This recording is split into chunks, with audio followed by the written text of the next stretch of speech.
మంచి సినిమాలు ప్రేక్షకుడికి రీచ్ అవ్వాలంటే పబ్లిసిటీ కూడా చాలా ఇది మీరు చేస్తున్నారు ఇప్పుడు. సో ఇప్పుడు ప్రేక్షకుడు థియేటర్కి రావాలంటే మాత్రం ఇప్పుడు పబ్లిసిటీతో పాటు ఏంటంటే వాళ్ళ దగ్గర డబ్బులు ఉండాలి. ఈ మధ్య ఏంటంటే మేకర్స్ కొంతమంది ఏం చేస్తున్నారంటే తమ సినిమాలు ఎక్కువ మంది చూడటం కోసమని సినిమా టికెట్ రేట్ తగ్గించుకుంటున్నారు, తగ్గించేసి జనాలకి అందుబాటులో తెస్తున్నారు. సో ఇప్పుడు మీరేం చేయబోతున్నారు? మేము అంతేనండి, ఇది 100 రూపీస్ మ్యాక్సిమం 150 అని అంటున్నారు. థియేటర్ వాళ్ళు ఏమంటున్నారంటే మేడం మంచి పిక్చరు కొంచెం ఎక్కువ పెట్టండి అంటున్నారు. కానీ మాకు రామారావు గారికి ఏమంటే చాలామంది చూడాలని, మనీ ఒక్కటే కాదు ఇక్కడ. అది ఏమంటే ఇది ఒక మహత్తరమైన ఒక భాగ్యంగా సేవించి ఒక తపస్సులాగా ఆయన చేశాడు. సో ఆ తపస్సు ఆయన యొక్క ఫలితాన్ని ప్రతి ఒక్క భారతీయుడు, ప్రతి ఒక్కడు సినిమా గోయర్ ఈ పిక్చర్ చూడాలి అన్న ఒక సంకల్పంతో మేము దీన్ని టికెట్ని 100 రూపీస్ పెట్టడానికి డిసైడ్ చేసాము. బై ఛాన్స్ థియేటర్ వాళ్ళు కొంచెం ఎక్కువ కావాలి అని అడిగితే అప్పుడు 150 వరకు వెళ్ళొచ్చు, అంతే, అంతకంటే ఎక్కువ పోదు. ప్లస్ పబ్లిసిటీ పాయింట్ ఆఫ్ వ్యూలో మ్యాక్సిమం పబ్లిసిటీ చేస్తున్నాము. డిజిటల్ పబ్లిసిటీ కానీ, మన హోర్డింగ్స్ కానీ, తర్వాత ఎప్పుడూ లేదు డెకాన్ క్రానికల్ వాళ్ళు నిన్నొచ్చి నాతో మాట్లాడారు, వాళ్ళ ఫ్రంట్ పేజీలో వేద్దాము అనేసి. సో దాని గురించి కూడా మాట్లాడుతున్నాము. ఇంతవరకు ఎవరికి దొరకని ఒక భాగ్యం అది. సో అది కూడా మాట్లాడుతున్నాము. అంటే ఒక పబ్లిసిటీ అనేది ఒక సిస్టమ్ అండి, ఆ సిస్టమ్ ప్రకారం చేసామంటే అది డెఫినెట్గా జనాలకు వెళ్ళిపోతుంది. మీరు కనుక టికెట్ రేట్ తగ్గిస్తే 100కు 99 మంది వస్తారు థియేటర్కి. మొన్న రాజు వెడ్స్ రాంబాయి సినిమా కానీ మొగిలి సినిమా కానీ చూస్తుంటే వాళ్ళు 99 రూపీస్ పెట్టారు. అట్లా ఆక్యుపెన్సీ సూపర్ పెరిగిపోయింది. పెద్ద సినిమాలకేమో ఎంత పెద్ద స్టార్ ఉన్న ఎంతో అది కాదు, అందుబాటులో ఉండేటరకు వస్తుంది.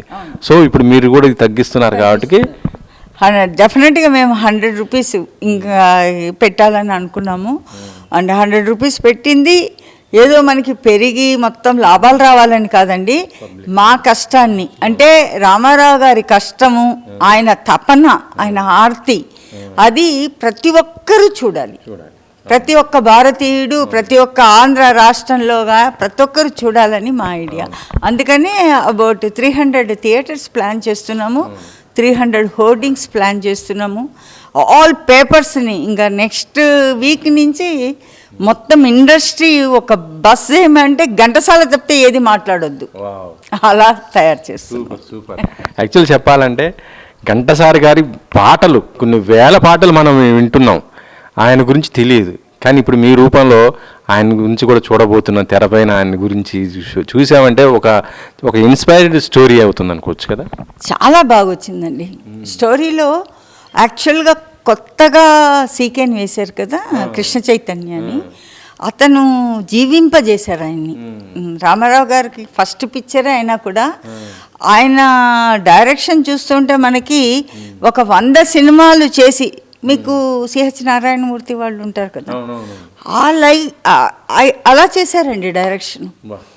అసలు అలా ఎలా చేశారని కూడా మాకు కొంచెం ఆశ్చర్యమే. అంటే తను అంత తపస్సులాగా చేశారు. అండ్ ఐ థింక్ ఆయన మన రామారావు గారి కోసమైనా సరే ఈ పిక్చరు పెద్ద హిట్ కావాలని నా ఆశ. దాన్ని తగినట్టు అన్ని ప్రయత్నాలు చేస్తున్నాము. ఇప్పుడు 26th, 27th, 29th షోస్ వేస్తున్నాము. షోస్ అంటే ఒకటి ప్రెస్కి, ఒకటి గాయకులంతా పిలిచి వాళ్ళతోటి పాడిస్తున్నాం. అది that will be a great success. అదొకటి చేస్తున్నాము. ప్లస్ గాయకుల కోసం ఒక స్పెషల్ షో వేస్తున్నాము. ఇంకెన్నో వస్తాయో మధ్యలో. సో దిస్ ఈజ్ ప్లానింగ్ అనమాట మాది. అసలు యాక్చువల్ చెప్పాలంటే ఇప్పుడు సోషల్ మీడియా మొత్తం కూడా ఘంటసాల గారి ఇదే ఉంటుంది. ఈ కొత్త సంవత్సరం సంక్రాంతికి వచ్చే సినిమాలకి ముందు ఈ సినిమా తప్పకుండా అందరికీ రీచ్ అయ్యే అవకాశాలు తప్పకుండా ఉన్నాయి.